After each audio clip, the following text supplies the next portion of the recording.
Hi, Peter Boyles, 710 KNUS, the YouTube shoot, and a very special one because we're going to have Deborah Flora with us, who, of course, now will be my colleague. I return to the air on the 10th of September on Saturday mornings, and she gets the 6th of September. And I think people know Deborah ran for Senate, does talk radio, a great background, married to one of the best guys in the world. That's true. Oh, it is true. And she'll be 3 to 4 beginning on Monday, the 6th of September, and I got Saturday morning beginning the September the 10th. So we want to do a show together to get ready to do all this. And I wanted to get you to know her, and I wanted to know her too because we're friends. Mm-hmm. So we're talking about pitching stuff on TV. You pitched on television. You know, I often say that I'm a recovered actress in my left brain and my right mind. It's okay. I grew up here. I always wanted people to know that I'm not in invading California. I grew up on Lowry Air Force Base, just literally 5 minutes from the station. My dad was a retired lieutenant colonel, but I had temporary insanity. I went to Hollywood. I was an actress. Man, I pitched everything from kitty litter boxes to big things like orbits. I still had somebody talk to me the other day about a commercial that went national, and I did a lot of voiceover work. I was on a soap opera for a little while. What soap? It was actually, I was on Passions and I was on General Hospital. The hospital. Yes, indeed. Yes, and the funniest story I have to tell you real quickly is when I was on Passions, I had an ongoing role as a nurse.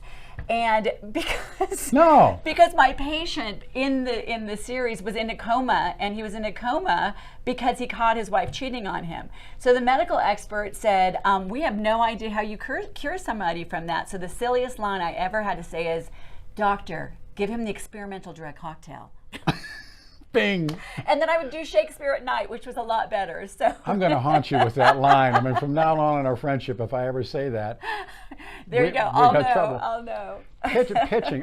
We're in a sales meeting, and I said calling it pitching. Yes. And that you know what a pitch is. Mm-hmm. And when I'm a kid breaking in, they would give you the sheet, and you read it on radio. Right. And then along came a man named Alan Berg, who threw the sheets away and sold and pitched.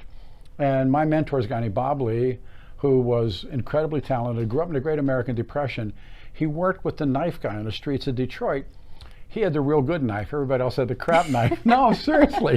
And they pitched. Yes. Yep. They pitched. Talk about the difference between when you sell and yeah. we pitch radio, by the way. Oh, we do. Well, I think it's in anything, Peter. I mean, what you are is an amazing communicator. It's communicating from the heart. And I moved on from acting to producing projects. My husband and I have a film company. And so much of what doesn't happen anymore is true communication. Yeah. There's a lot of repeating. I was actually briefly being considered to be an anchor here in Colorado on KMGH when it was still Channel 7. Sure. And when I ended up going to be an actress instead and then moved into producing, they hired someone and they began to call broadcast journalists readers. Yeah, because they would just read the teleprompter.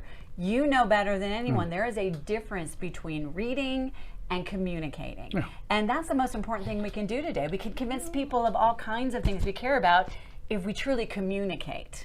Yeah, and if you look at the history of radio news or television news, their similarity, they're striking. And then about in the end of the 60s, television started finding male models. And yes, now, they did. Learn to read. Yes. Yeah. And the old Cronkite Severide guys, yes, they're gone. Yeah, and I'm dating myself here, but when I was working and I was starting to do some behind the scenes and some on camera stuff for KMGH, it was Ed Sardella. It was the last of the broadcast journalists who really understood what they were talking about. And here's an example of how far it went. I hate to say this, and I will not mention the woman's name, but they hired her. She wasn't ready for it. She was a reader. Yeah. But because she didn't really understand, she literally, on her first broadcast, was reading, and she said, "Today, the douche mark has fallen." I actually know who that was. But I felt bad because she wasn't ready. So the difference is but she was a very beautiful woman and a nice woman. Beautiful, but it was the end of broadcast journalism and the beginning of entertainment or reading versus pitching or communicating. And now, of course, it's 24 hours a day, 7 days a week. The drumbeat never stops. So they're always interchangeable people.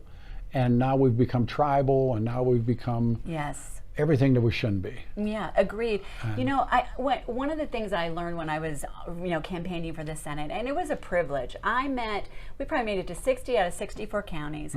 The people in Colorado are amazing, and the vast majority of them agree on 80%. They really do. What do most people want? They want to raise their families, provide for them, know they're free to make their own choices, and they've got a say in their kids' lives. That's pretty much it, and they're safe.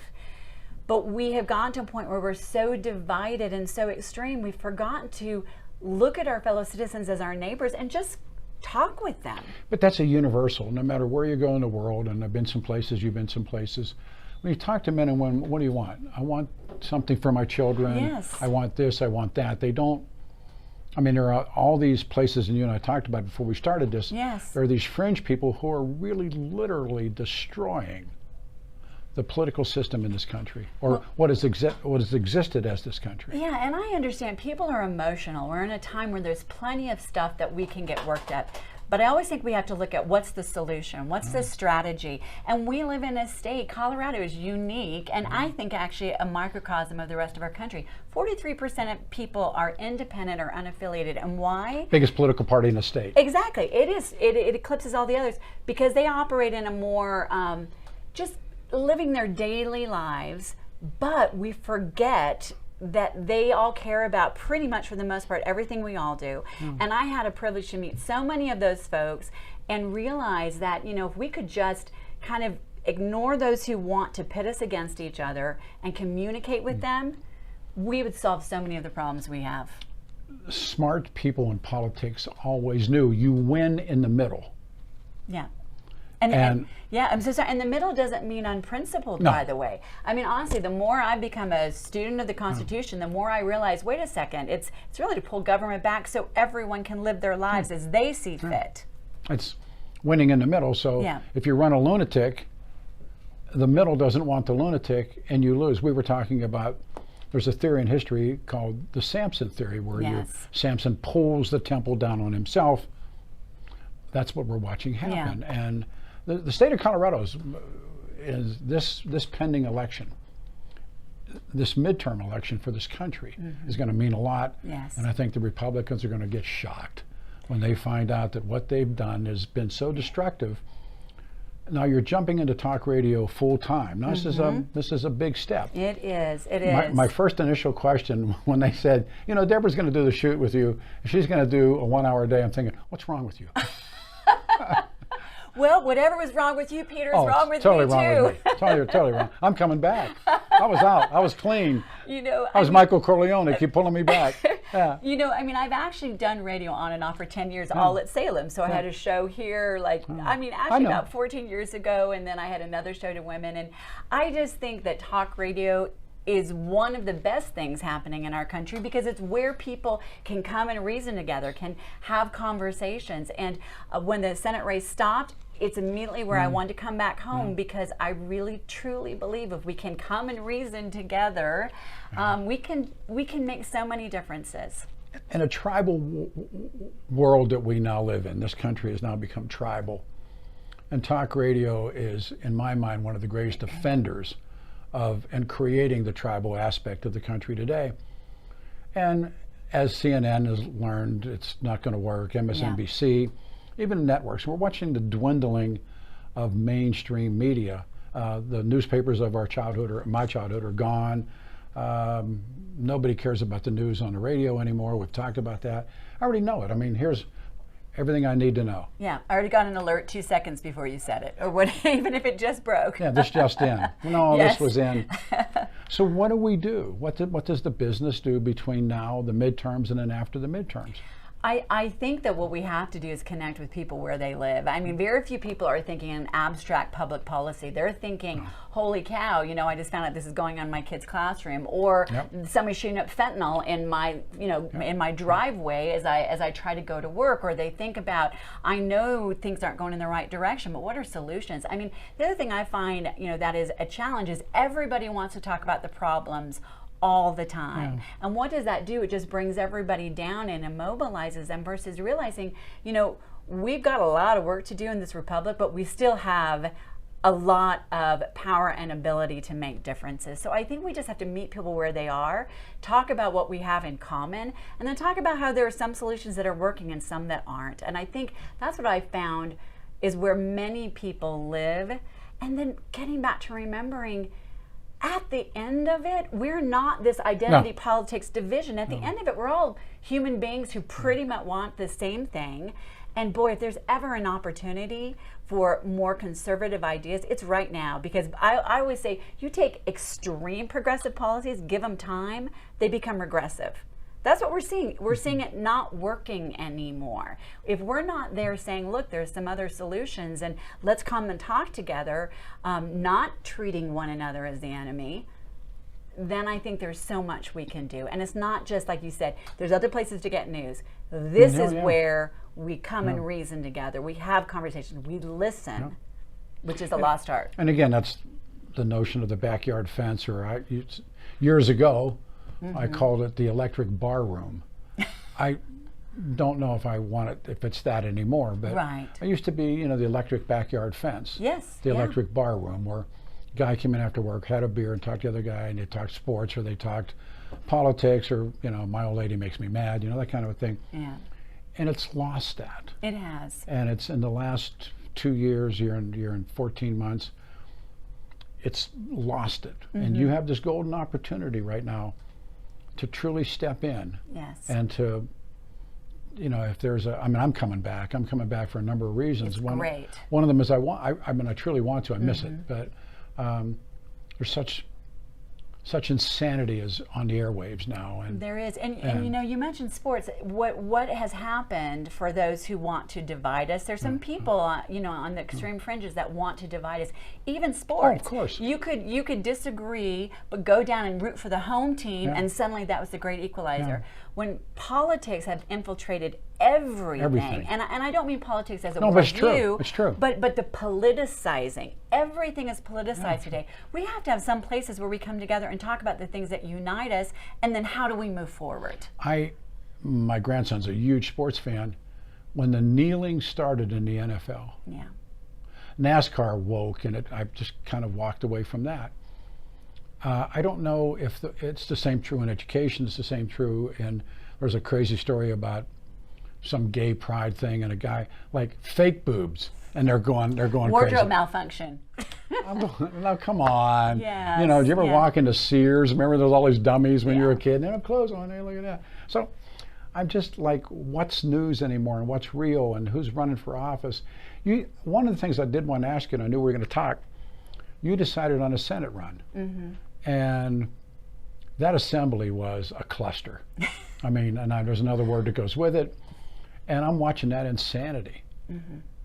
And I'm thinking to myself, is this really going to be the Republican Party of Colorado? And then, of course, the primary comes along, and it's none of those things. Yeah. So what's the lesson from that? That's a great question, because I've waited to talk about it. I always want to be constructive, not destructive. I always want to be forward-looking and see where we need to make changes. But I do think we have to look at a situation where out of the state assembly, not one person, where there's more than one person in the race who got the majority, is now the nominee. And a lot of people want to stop the open primary. But the one thing that it has to remind all of us is we're in a state with 43% unaffiliated voters. You know, we have to look at the world as it is, not as we wish it was. You know, we're not a far deep red state. We're also not a far, far blue state. We're actually somewhere in the middle, which is purple. A huge opportunity. So I think going forward, we all have to keep that in mind and be strategic. You know, we talked about emotion. I understand the emotion people have. Hey, I was a mom who got my dander up and helped flip the school board in Douglas County because I was emotional about what happened.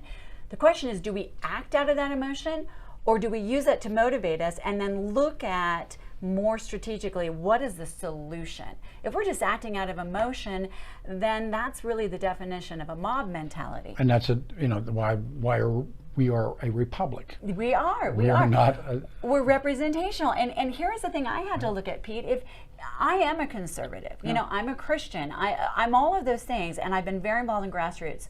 But when I decided to run for the U.S. Senate, I thought, can I truly represent everybody in this state whether they're going to always agree with policy or not, because I believe the goal of our Constitution is to allow everybody to pursue their own unique idea of happiness. I draw the line at what you do with kids, because they should be protected from politicization, sexualization, indoctrination, all of that. But you have to answer that. And then if you're working on either party in this state, do you recognize that the vast majority of people just want to live their lives? When you do talk radio, think about those families. Yeah. We're going to lunch in a little bit, but yes, we are. In my mind, in the old morning shows for years and years and years, I would visualize a family waking up in North Glen, or an elderly woman over in Windsor Gardens, or what. And what is she thinking? What's this guy thinking? And talk to them. And yet now we have, like I said, this insanity that's called talk radio. Everybody's going to learn a real big lesson coming up, and it's not going to be a pretty one. But nevertheless, you are a welcome addition. Thank you. No, when I heard that you were going to do this, go get them. Thank you. So we have these 2 start dates. Mine's the 10th of September, and yours is Tuesday the 6th. That's right. You got 3 o'clock.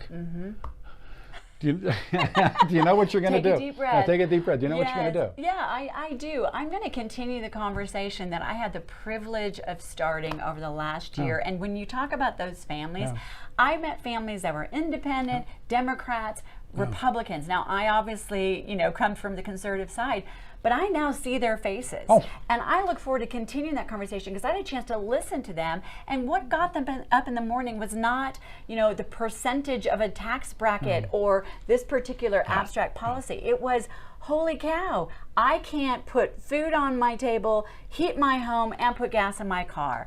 I don't know what's going on in my kids' school. I'm concerned for our safety. It's where we all live. That's a winning talk show. Where we live. It's a winning talk show. This woman's terrific. We've become friends. Deborah Flora starts on the Tuesday morning, September the 6th, her gig, and then I get September the 10th. We'll cross over a lot. I appreciate You're a welcome it. addition. Thank you. That means the world. No, please, Thank please. you. Thank you. To Mark Crowley and to Brian Taylor and to Kelly Michaels, thank you for doing this. I'll see you guys. We start Saturday and she starts Tuesday, and take care of yourselves. Thanks once again for watching The Shoot.